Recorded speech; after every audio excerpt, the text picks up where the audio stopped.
Magandang hapon po sa ating lahat. Purihin po ang Panginoon na magkakasama po muli tayo. Sumandali po tayo sa panalangin. Salamat po, Panginoon, sa pag-ibig mo, Panginoon, sa walang sawang pag-aaruga mo, Panginoon, sa amin, O God. Thank you, Lord, that you remain faithful, Lord, even when we forget, even when we neglect you, Lord, even when we go the other way, Father God. Thank you, Father, that you are the persevering Father whose love, O God, perseveres, O God, in us. Father, we ask, Lord, na ang kaluwinagan mo po, Panginoon, ang siyang mapa sa amin, kayo po ang magturo po sa amin. At ang kaduduluhan, Panginoon, sa lahat ng ito, Panginoon, ay kayo lamang po, Panginoon, ang siyang maitaas at madakila. Sa pangalan po ng Panginoong Jesus. Amen. Amen. Good afternoon po. Good afternoon. Ito pong binasa po natin ay isa pong sulat na isinulat sa isang church. At para po siyang report card sa isang church. Wala. Incidentally po pala, next year we will be celebrating our 30th year as a church. Tama po ba? 30 years na, no? Praise the Lord. Pwede po ba natin palakpakan ng Lord? 30 years. Okay? Nababanggit ko po dahil when this letter was written to the church of Ephesus, the church of Ephesus was about 30-40 years old church na siya. Mapapansin nyo, merong book of Paul to the Ephesians, nasa New Testament. Ang pagitan nitong dalawang books na to, between what Paul wrote and what John wrote, was about 30 years. So 30 years earlier, nandun si Paul, and then 30 years later, ito naman ang sulat naman ni John sa church ng Ephesus. But it was not actually the letter of John to the Ephesians, it was actually the letter of Jesus Christ to the Ephesian church. Sabi ni John sa chapter 1 nitong Revelation, sabi niya, one day when I was in the Spirit, probably when he was praying, nagpakita ang Lord sa kanya, sabi niya, I saw the image of someone who looks like the Son of Man. Sabi niya, someone who looks like the Son of Man, kamukha ni Jesus Christ, dahil si Jesus Christ, pero hindi yung hawig ni Jesus Christ na nakilala niya noon. Yung nakilala niyang Jesus Christ noon, isang karpintero, isang kasama nilang nabubuhay, pareho ng damit, pareho ng itsura, pareho ng gawain. Pero yung sa Revelations na Jesus Christ, hindi na siya yung Jesus Christ na nasa gospel. Siya yung Jesus Christ na mukhang hari. And if you will go back, when you get home, I advise you to go back to chapter 1 of the book of Revelations, and you will see the picture of Jesus Christ. Ang sabi ni John, he had white, shining hair, his eyes were burning, and he had a sash around him, and John was describing the picture of a king, of a judge who was going to come. And sabi ni John, I died, para akong namatay, siguro sa takot niya. But Jesus told him, the Lord Jesus Christ told him, sabi niya, you write. Okay, you're going to write a letter to 7 churches in Asia, and the first letter to those churches is what we are going to talk about this afternoon. Sabi ni Lord, verse 1, samahan po niyo ako. To the angel of the church in Ephesus write, these are the words of him who holds the 7 stars in his right hand and walks among the 7 golden lampstands. What are these lampstands? There were 7 lampstands. We do not know if there were actually 7 or there were many, because in the mind of God, 7 is the perfect number. But every lampstand symbolizes the church, a church. Lampstand dahil nagsasabog po siya ng kadiliman ng Panginoong Jesus. At ang sabi po dito sa binasa natin, Jesus was walking among these 7 lampstands. Paano po ito? Siya po yung tagapangasiwa ng 7 lampstands dahil ang church, siya ang una at siya rin ang huli. Andiyan pa po ba kayo? Amen. So these are my words. Sabi niya, and I am the caretaker of the lampstands. I am the king of the lampstands. At ang sabi niya sa Ephesians, sabi niya, I know your deeds, your hard work, and your perseverance. Alam ko. The church of Ephesus might have been a very busy church. Okay? Sabi niya, alam ko yung pagpapagal nyo, yung hard work, yung perseverance. Alam niyo po sa ministry, hindi po madali. Amen po ba? Sino po ang mga LG leader? Pakitaas po ang kamay. Merong 5. LG leader, pakitaas po ang kamay. Yan. Tanungin mo po niyang mga taong yan. Alam po nila. Yung level ng commitment medyo mas mataas. Minsan yung tulog mo, konti lang. Lagi kang nagpe-pray, lagi kang tumatawag ng mga tao, lagi kang nagpe-prepare. And when all the others are in BCC, looking out for sales, you're on your knees. Tama po ba? Okay? Nagbabasa dahil meron kang pinagpe-prepare na LG at iniisip mo kung anong mangyayari. Iniisip mo yung mga problema sa LG. Naku, si sister, kumusta na kaya yun? Hindi pa nag-church. Bakit hindi? The ministry is not easy. At ang sabi ng Lord, I know your deeds. I know your hard work. I know your perseverance. Look at our church. Okay? Sabi ko po noon dun sa BBR na nag-graduate, sabi ko, huwag nyo lang isipin na ang church natin ay 1 to 3. Isipin nyo, ang church ay 1 to 5. Dahil karamihan po sa atin ay umuuwi. Tama po ba? 5 o'clock. We spend about 4 hours in church every week. Why? Because we are preparing ourselves. Amen po ba? Okay, we are preparing ourselves. One of these days, aalis po tayo ng Bahrain. At ilan na po sa mga kasama po natin ang umalis ng Bahrain, nasa ibang lugar na sila. Anong ginagawa nila dun sa ibang lugar? Bukod sa naghahanap buhay, sila po ay manggagawa rin sa gawain ng Panginoon. Amen.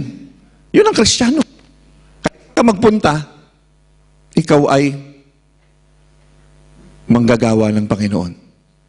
Sabi ng Lord sa Ephesians, sabi niya, I know your deeds, I know your hard work, I know your perseverance. So, the church of Ephesus was a hard-working, persevering, busy church. Number 2, sabi po niya, I know that you cannot tolerate wicked men. Ano po ang Tagalog ng tolerate? Sinti. Hindi kayo nang kukonsinti.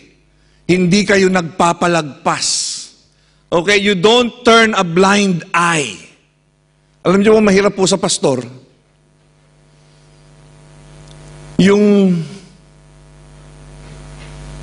when you call the attention of someone because they are not living right. Ang hirap, kahit siguro hindi tayo Pilipino, ang hirap nun eh. Sister, di ba? Medyo parang isang dangkal lang yung palda mo. Di ba? Ang hirap. Kahit tama yung sasabihin mo, ang hirap sabihin. Sister, lagi kayong magkasama ni brother. Ang hirap sabihin. Okay? Sister, Brad, bakit? Ang amoy mo parang ano? Parang fruity. Parang chico. Di ba? Ang hirap. Kahit tama yung sasabihin mo, hindi madali. But the Ephesian church, sabi na, they did not tolerate. They did not tolerate it. Okay? Huwag po sana kayo ma-offend kung hindi kayo makapasok pagka na-late kayo. Di ba, pagka na-late ka, 2 weeks ago, na-late po kami, nandun kami sa pinto. Huwag sana ho kayo ma-offend. Okay? Huwag po sana kayo ma-offend pagka pinagsabihan kayo. Why? Because the church is not supposed to tolerate. Oh, love, we accept everybody. Yes, we accept the person, but not the behavior. We love the sinner, but but not the sin. Pastor, wala namang perfect eh. Oo nga, walang perfect, kapatid. Pero pag nga yung harap-harapan na, hindi ho po pwede. And we are not supposed to tolerate. Okay?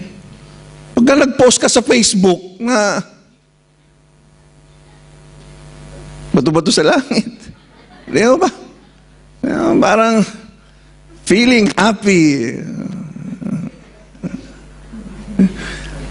Parang, di ba? Iba, may pinagsamahan kami. Hindi pwede. Tapos magpo-post ka ng mga kulto. Excuse me, nasa Facebook na rin lang tayo, no? Yung, iwasan ho natin yung if you love Jesus, you click amen. Yung, hindi ho, biblical yun. Tama po ba? Hindi mo ba? If you love Jesus, you click like. Hindi ho, biblical yun, di ba? Si Lord ang nakakaalam dito sa puso ko. Si Lord ang mag-judge. Okay? Naloko lang ho kayo. Meron hong nagpapadami ng click. Nakiklik naman kayo. Okay? Amen po ba? Okay? Huwag ho kayo magagalit sa pastor nyo kung hanggang Facebook sinusundan kayo. Okay, pastor, Facebook na to Facebook is a public place. Amen po ba? It is in the internet. It is a virtual place, but it's a public place. You put public things there, then we have the right to view it, and we have the right to judge it. And you certainly cannot stop us from expressing our opinions. Lagi ka dun. Amen. Amen.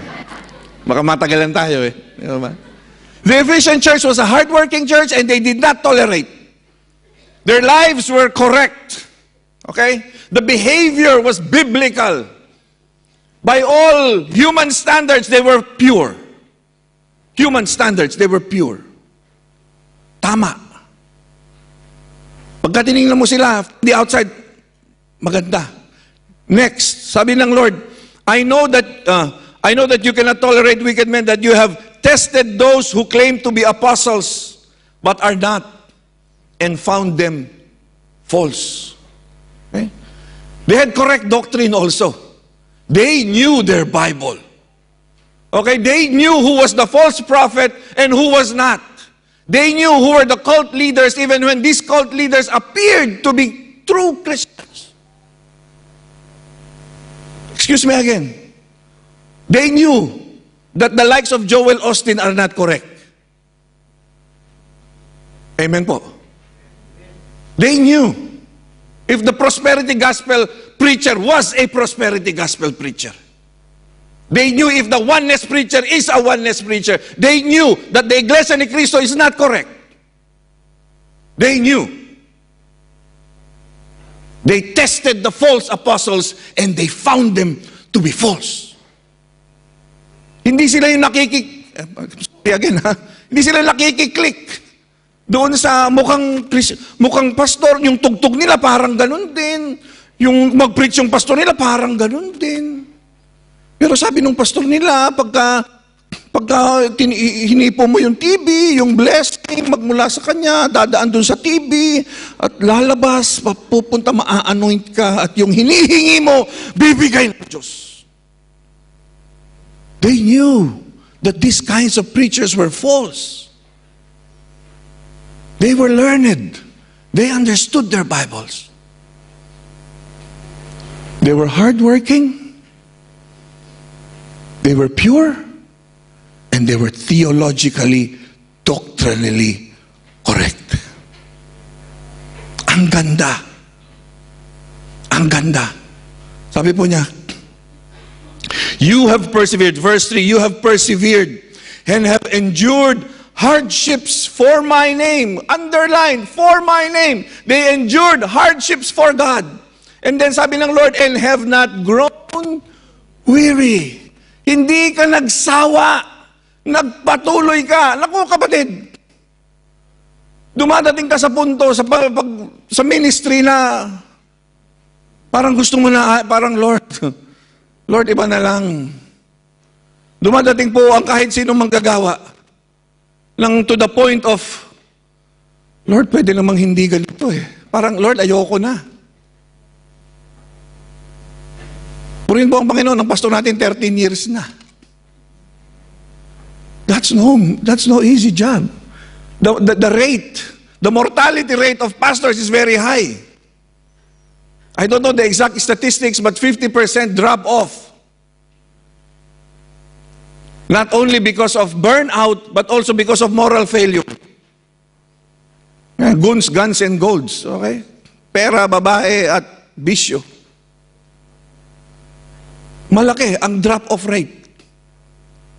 But ang sabi ng Lord sa kanila, you have not grown weary. It was a 40 plus or 30, 40-year-old church. And Jesus Christ was telling them, wow, ang galing mo. Yes! Your life is right. You persevere. You know your Bible. And you work hard. If you look at the Ephesian church, it was the perfect church if you looked at it from the outside. If you were a single person and you were looking for a mate, you would probably want a single person from the Ephesian church. Siya na lang sana, Lord. Marunong sa Biblia, tama ang buhay, manggagawa pa. Kung ikaw may anak kang dalaga, gusto mo yung taga-Ephesian church ang magiging, manugang mo. Kung church kang maliit at naghahanap ka ng pastor, gusto mo yung taga dun ang magiging pastor mo. Because they were apparently a perfect church. And if we stop there, we would say the Ephesian church was the perfect church. Sadly, the letter of Jesus Christ did not stop on verse 3. It went on to verse 4. Ito po ang sabi ng Lord. Yet, I hold this against you. You have forsaken your first love. Sa mabuting balita, sabi niya, ito ang ipinagdaramdam ko sa iyo. Nanlalamig ka na sa akin, hindi mo na ako mahal, kagaya ng dati. Hindi ho yan Viva Films. Okay? Si Lord po ang nagsabi niyan. Parang telenovela no? Pero ano sabi? Ito ang ipinagdaramdam ko sa iyo. Nanlalamig ka na. Hindi mo na ako mahal, katulad ng dati. Despite of all those three wonderful things, the theological correctness, the perseverance, the holy life, despite of all of those things, hindi natutuwa ang Diyos. I hold this against you. You don't love me like you did the first time. You used to love me. These people used to love the Lord. They were like you and me. They couldn't wait for Friday. They couldn't wait for worship day. They wanted to be in church every day of the week. They wanted to be in the presence of God all the time. There was affection. There was true devotion to God. We don't know what happened, but Jesus said, you don't love me like you used to love me. In fact, the word that Jesus Christ uses is forsaken. Okay? Forsaken. Sa Tagalog, ano pong Tagalog ng forsaken? Tinalikuran. Hindi ito yung nagmamahal ka ng malaki noon at ngayon konti na lang yung pagmamahal mo. Dati 100% pagmamahal mo, ngayon nasa 60% na lang, nasa 30%. Hindi ganun. Ito, tinalikuran mo ni. Hindi kayo cool off. Amen po ba? Hindi ito cool off period. Hindi. Ito, wala na. Nagsulian na. May mga litrato pa bang sinusuli ngayon? Puro digital na ngayon no? Ewan ko ako pa. I don't know how you do it anymore. In my day, it was pictures and cards and letters and flowers. Not much of the chocolate. Kaya ang misis ko nagdaramdam. Iba na. They used to love the Lord. Now they don't love the Lord anymore. Truth number one. Truth number one. You can be holy. You can be in church all the time. You can be reading your Bible. You can be living out the Christian life without loving God. Andiyan pa po ba kayo? Pwede pala. Pwede pala. Ito ang nangyari sa Ephesian Church. Mukha silang perpekto. Pag tinignan mo sa labas, mahal nila ang Diyos. Masipag sila sa gawain. Tama ang buhay. Pero yung puso, mali. Kung titignan mo yan, kapatid, kung sa tao mo, you measure it, you will find nothing wrong. Only the penetrating eyes of Jesus Christ can see what is wrong. Andiyan pa po kayo? Amen. Anong sabi ni Lord? Number 5, verse 5. Remember the height from which you have fallen. Remember the height. You used to be on a high place. You used to be on a high place, on a divine place. An elevated place where you met the Lord, where you fell in love with the Lord, where you had a loving, deep, meaningful relationship, romance with Jesus Christ. It was not, of course, a sexual romance, but it was a spiritual intercourse. And you couldn't wait to come into your prayers.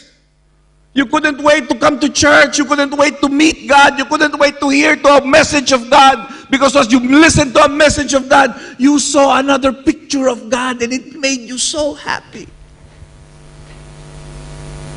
Sabi ng Lord, remember that. Alalahanin mo yun. Yung mataas na level na pinanggalingan mo kasi dapat nandun ka. Sabi po niya, repent. Repent. Pastor, bakit repent? Kasalanan ba yun? Oo, kapatid, excuse me. Repent. Kasalanan, oo. Kailangan mong manumbalik. Kailangan nating manumbalik. Kailangan nating magbalik doon. Dapat ba ganun? Yes, dapat ganun. There's a story. We don't know if it's true or not, but it was said by people who were close to Paul and Timothy at that time. The story goes there was a man who was not a Christian, but he wanted to meet Paul. But Paul was under arrest at that time already, and he could not leave. Of course, he was under arrest.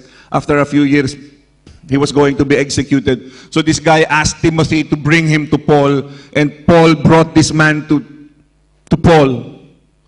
And they had a discussion, kasi si Paul naman house arrest. So nag-uusap sila, and after some time, umalis na yung tao. And then ang sabi daw nitong tao kay Timothy, sabi niya, bakit ganun si Paul? He doesn't look like a prisoner. He doesn't sound like someone who's depressed. He doesn't sound like someone who is going to be executed soon. Why? What is it about him? Sabi daw ni Timothy sa kanya, simple. You know what's different about him? He's in love. He's in love. He loved the Lord so much that there is no room for sadness, for depression. Dapat ba ganun? Pastor, kapatid, dapat pala ganun. Na yung pagkahumaling po natin, amen po ba? Forgive the word. Na pagkahumaling natin sa Lord, ay nananatili. Sabi ni Lord, do the things you did at first. Ano yung mga dating ginagawa mo? Kasi yung mga dating ginagawa mo, nagbago eh. Hindi mo na ginagawa. Truth number 2. Yung palang pagmamahal natin, kapatid. Akala mo mahal mo ang Diyos, pero yung pagmamahal mo na ililipat sa iba. Andiyan pa po ba kayo? Pwede palang mailipat sa iba. Dati, nag-church tayo. Gusto nating mag-church because of God, only Jesus. And then sooner or later, ay, gusto ko itong church na to kasi kakaano nga po tayo? Iba na.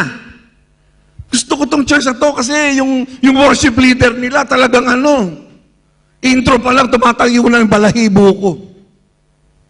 Ay, hindi si sister ang nag-worship lead. Iba na.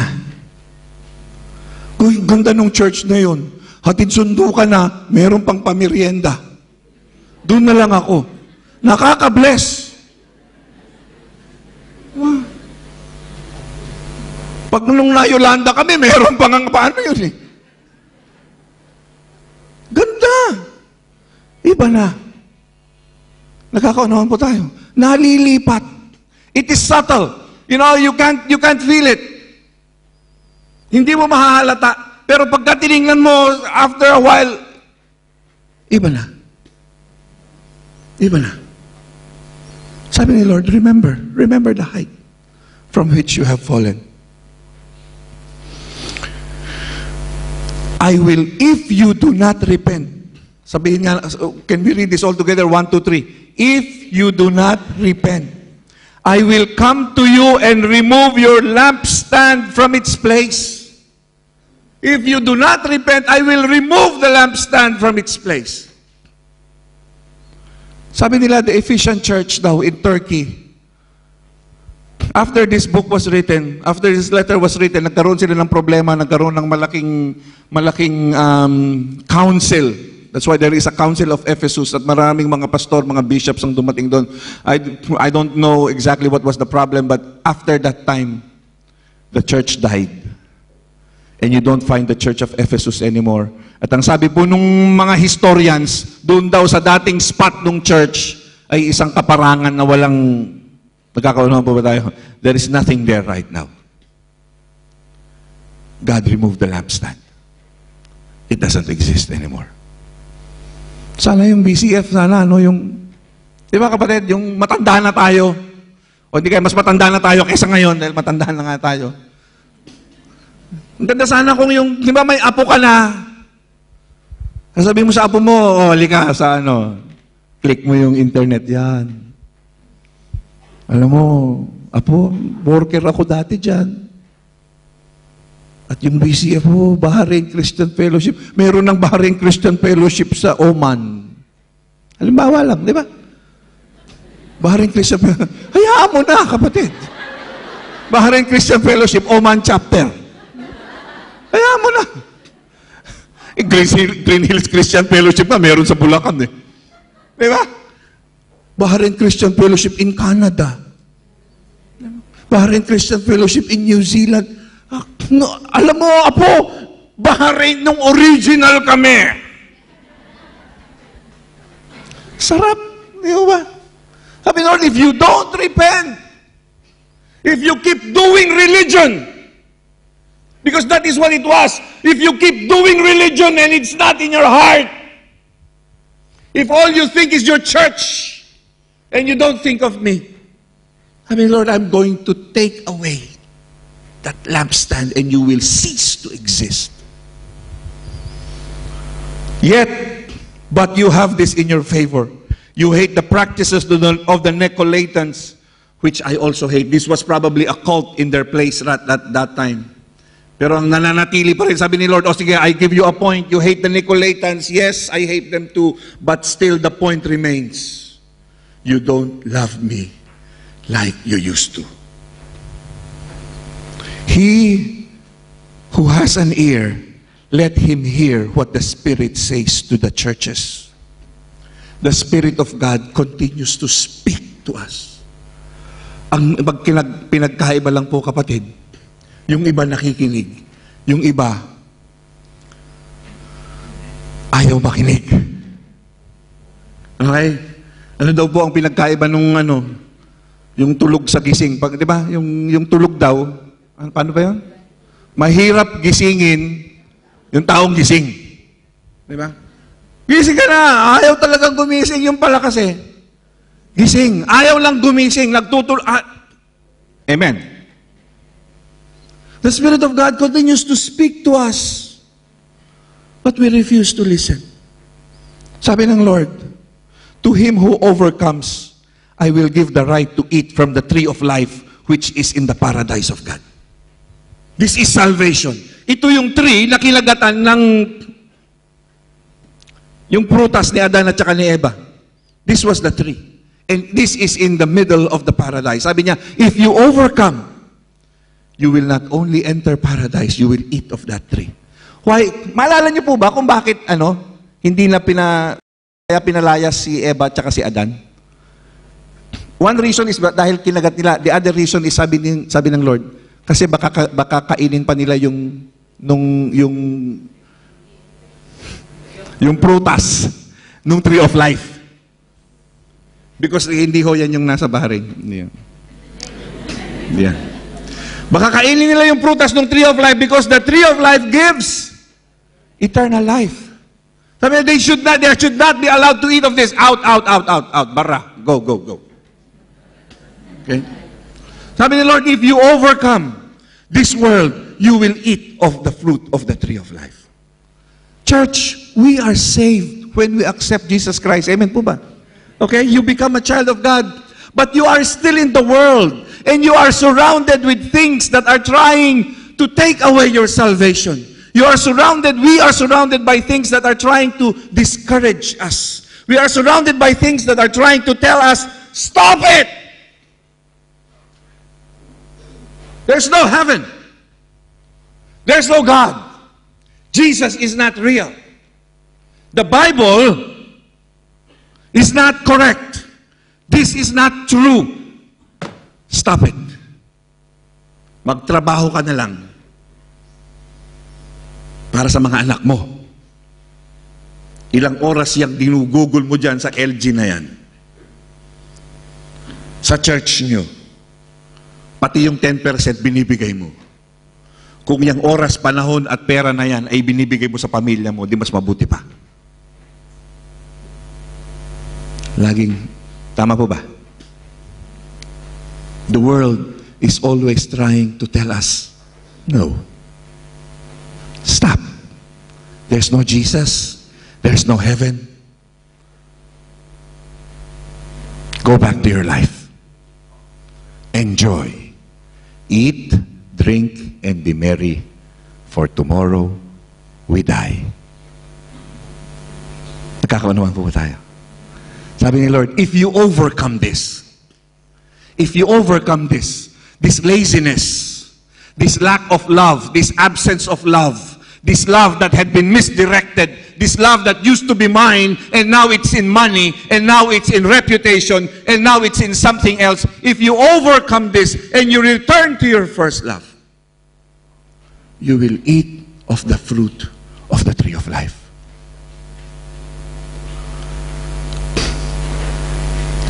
Nangyayari po kasi sa atin, pagka nandun ka na sa mali, minsan tayo mismo, ayaw mo nang kumawala. Pastor, nahulog na ako Nandun na Tatanggapin pa kaya ako? Hindi na. Ano pa kayang sasabihin ng BCF sa akin? Ano pa kayang sasabihin ng mga kasisterang ko? Ng mga brothers ko? Hindi na ako siguro tatanggapin. Sabi nga po ni Pastor Freddy, ano yun, Pastor? Kung merong dahilan, hindi niyo maalala yun? Kung yun na nga yun. Kung ayaw, may dahilan. Okay? Kung gusto, may paraan. Si Daniel, sabi ng hari sa kanya, sabi ng hari, dito kayo, tuturuan ko kayo, ang kakainin ko ay din yung kakainin nyo. At yung pagkain ng Babylonians, hindi pwedeng kainin ng mga Hudyo. Dahil stricto ang pagkain ng mga Hudyo. Sabi ni Daniel, hindi ako kakain yan. The book of Daniel chapter 1 says, and Daniel resolved not to defile himself by eating of the food of the king. Dinesisyon niya, kapatid, na hindi siya magkakasala. Amen po ba? Sometimes, kapatid, we remain in the bad place where we are because we do not have the desire to get out. But once we have the desire to get out, the Lord comes into our rescue. Amen po. When you have the desire. Daniel could have said, Lord, wala na akong magagawa. Dayo lang ako rito, Lord. I live in the pleasure of the king. If I disobey the king is going to kill me. So, you see, Lord, I really don't have a choice. You see, Lord, my hands are tied. You see, Lord, my back is to the wall. You see, Lord, I cannot obey you. You know, Lord, bulahin mo na si Lord. Lord, gusto ko naman kaya lang. Hindi talaga pwede. Buhay pa po ba kayo? But Daniel did not do that. Daniel did not do that. David did not do that. Lord, 9 feet tall na giant, Lord Ano naman ang panalo ko rito? He did not do that.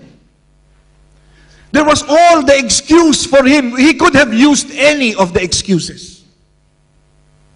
But he did not. Why? He was listening to the voice of the Spirit. The voice of the Spirit is constantly telling us, go, move on, desire. It is up to us to listen and to desire.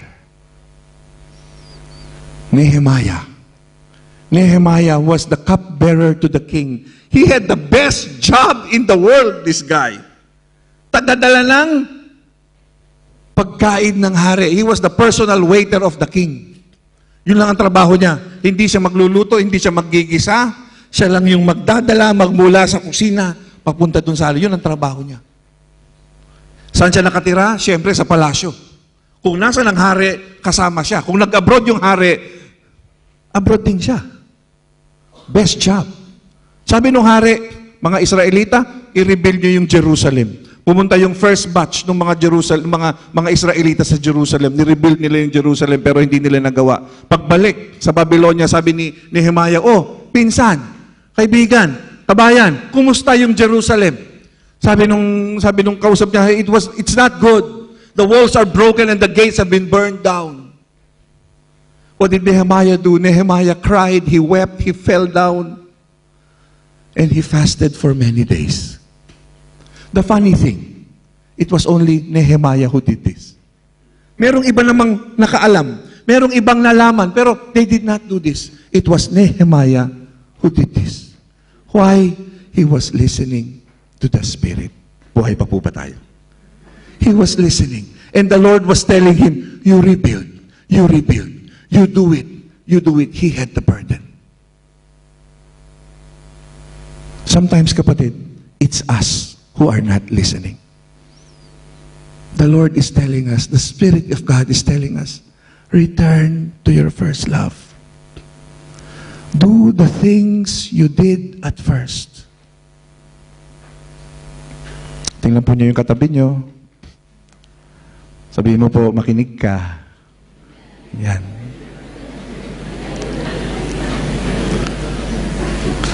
Kapatid, truth number 3.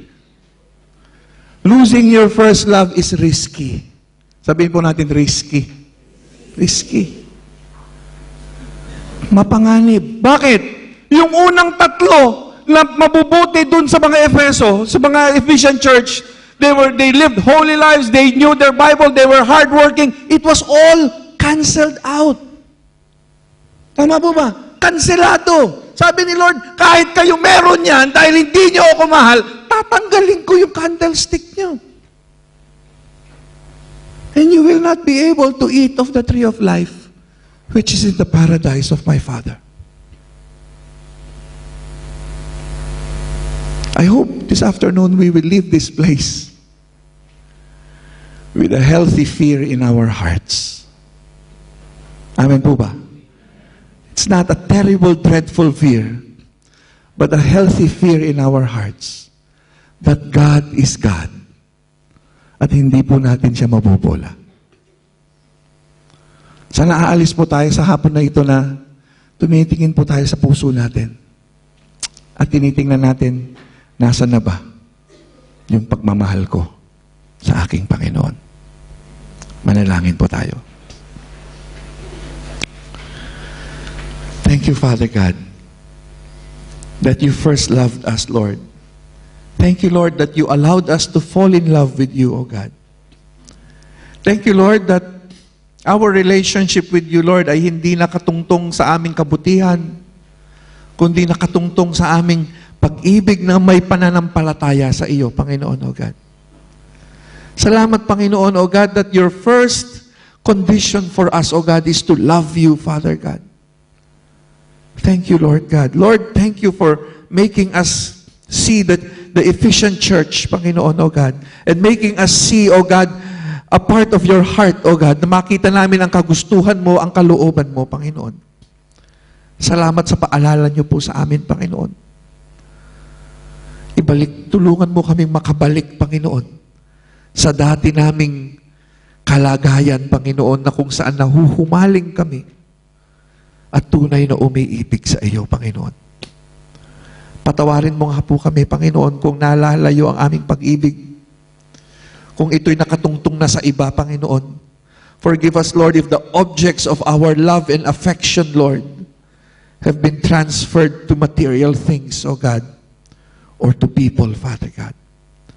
Inaalala po namin, Panginoon, ang iyong utos, Panginoon, that we should love the Lord our God with all our hearts, with all our strengths, O God, with all our mind. Thank you, Father God. Lord, we want to eat of the tree of life in your paradise, O God. We resolve right now, O God, to love you and to continue to give our lives to you. For anything less is not acceptable, and you do not deserve anything less, O God. You deserve every part of our lives, God. And this is what we offer you, O God. It is not enough, my Lord, but it is all we can give, O God. We give you praise, Father. We give you glory in the great and mighty name of Jesus Christ. Amen and amen.